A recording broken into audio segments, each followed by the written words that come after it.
En séjour de travail à Pointe-Noire, la chargée d'affaires à l'ambassade des États-Unis au Congo s'est rendue dans le Kwilu le jeudi 20 mai pour s'imprégner des réalités des chimpanzés dans la réserve naturelle de Chipunga.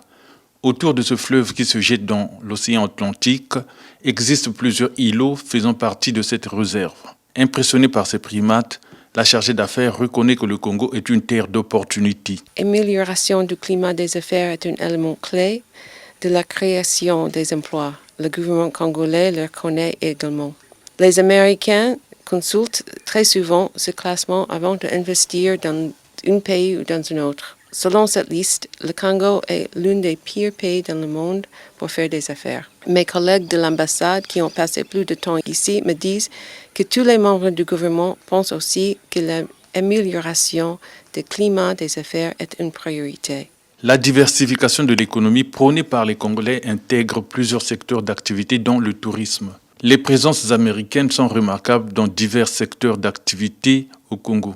Il y a une forte présence américaine ici dans l'industrie pétrolière, la production de farine, l'exploitation hôtelière et des magasins de détail. Les entreprises américaines emploient des milliers de Congolais et d'idiots américains de faire des affaires, le travail acharné, honnêteté et la dignité du travail.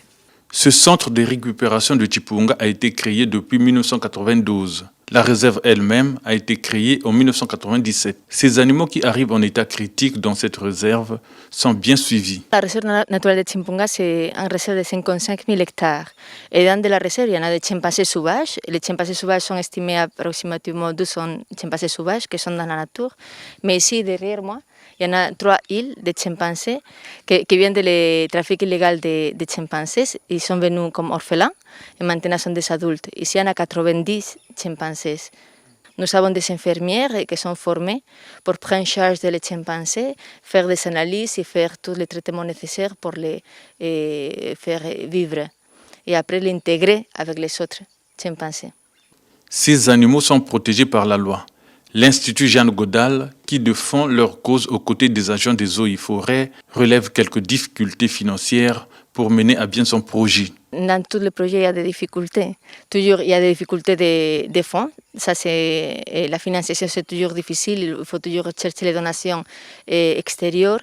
Et aussi, il y a la difficulté, c'est dans les jours à jour, parce qu'on habite à Congo. À Congo, aujourd'hui, le moteur marche, demain, ça ne marche pas, mais on doit chercher vite une solution. Mais quand même, nous avons la chance qu'on travaille avec un ministère qui travaille très proche avec nous et nous appuie beaucoup pour chercher toujours des solutions quand nous avons des problèmes. Cette délégation, conduite par la chargée d'affaires à l'ambassade des États-Unis au Congo, a visité les gorges de Diosso